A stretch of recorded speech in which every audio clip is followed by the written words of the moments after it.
The mud in Poland that April didn't just cling to your boots, it pulled at you, a heavy, rhythmic suction that sounded like the earth trying to swallow the remains of the war. It smelled of wet wool, scorched iron, and something sweeter, something rotten. The smell of a continent that had been burning for 6 years and was finally smoldering out. Private First Class Arthur Miller felt the grit of it between his teeth. He hadn't brushed them in 3 days, and his gums bled when he ran his tongue over them. He was 19, but his hands moved with the slow, deliberate exhaustion of a man of 80. He sat on the tailboard of a 2.5-ton truck, watching the Polish horizon, a flat gray expanse that seemed to offer no apology for what had happened upon it. They had stumbled onto the camp almost by accident.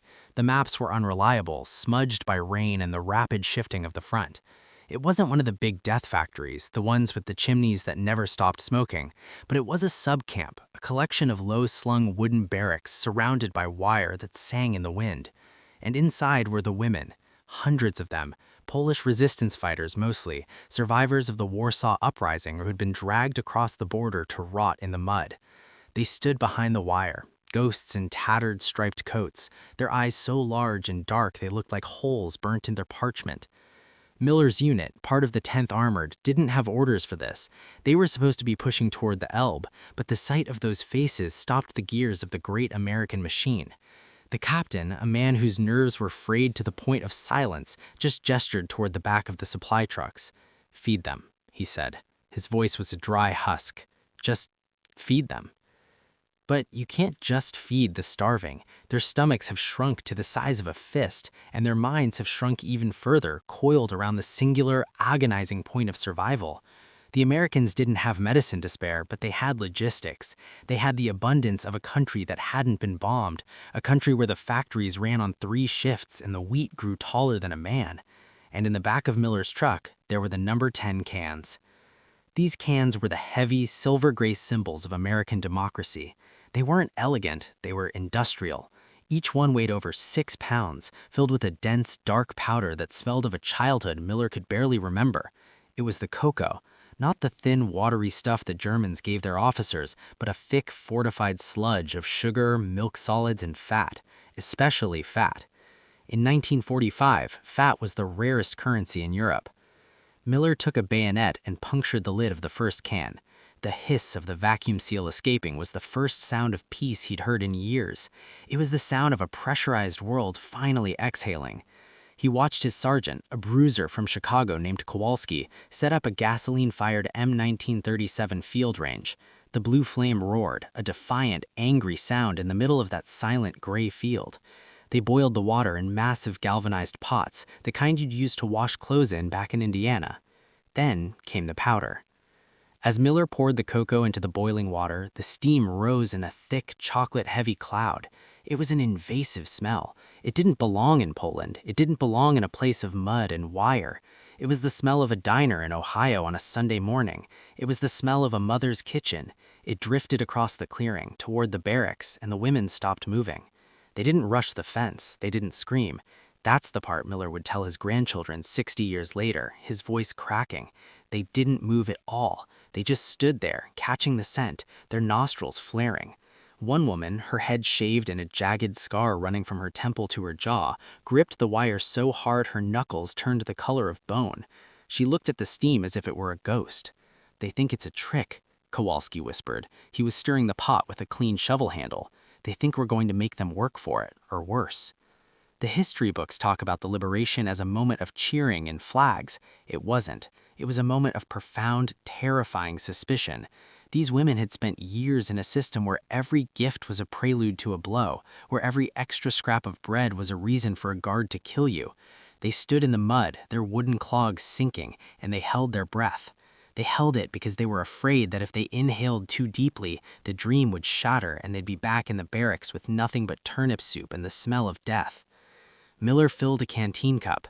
These cups were heavy, L-shaped pieces of stainless steel that felt like a weapon in your hand.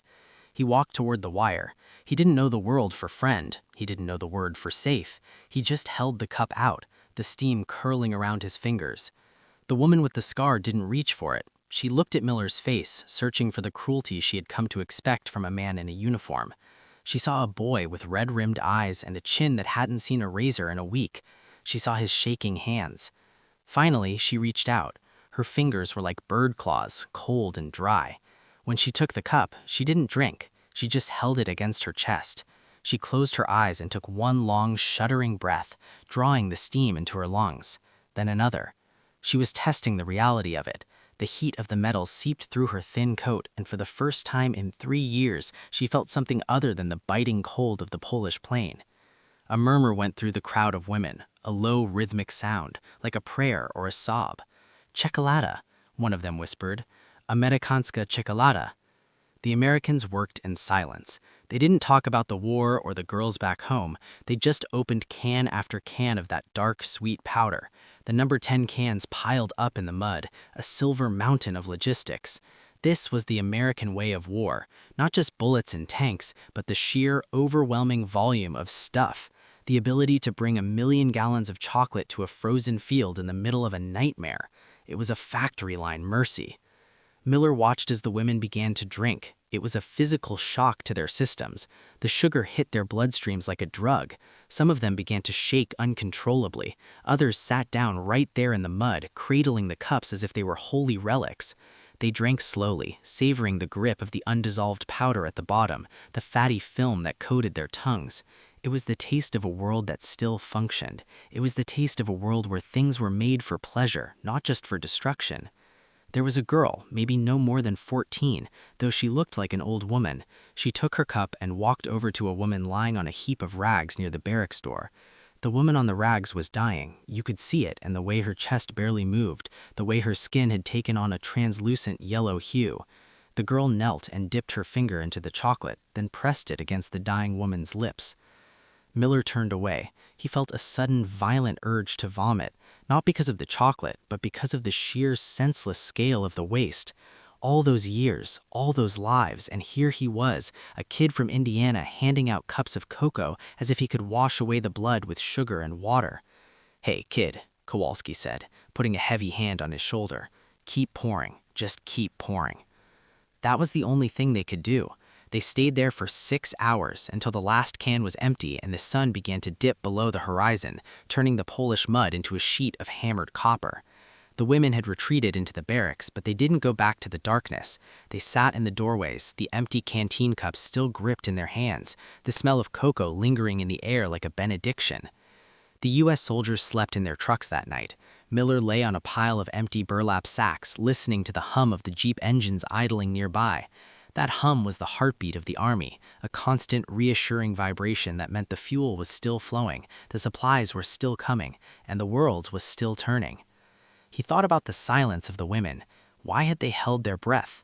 He realized then that it wasn't just fear, it was a form of dignity. In a place where everything had been taken from them, their hair, their names, their families, they had one thing left, the ability to control their own reaction to a miracle. They hadn't begged, they hadn't fought, they had waited, poised on the edge of belief, until the warmth of the chocolate proved that the world was still real.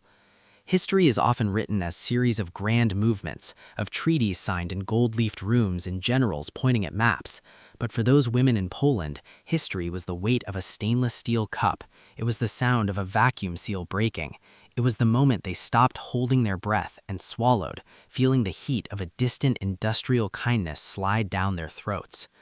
The next morning, the 10th Armored moved out. They had a war to finish. As the trucks groaned into gear and the tires churned the mud, Miller looked back one last time. The woman with the scar was standing by the wire. She wasn't waving, she was just standing there, her hand resting on the fence where the barbs had been clipped back. She looked at the empty number 10 cans scattered in the mud, the silver husks of American abundance, and she nodded, once, a sharp, private gesture of acknowledgement. Miller reached into his pocket and found a single melted Hershey's bar he'd been saving. He threw it out the back of the truck. It landed in the mud, a small brown square of hope. He didn't wait to see if she picked it up.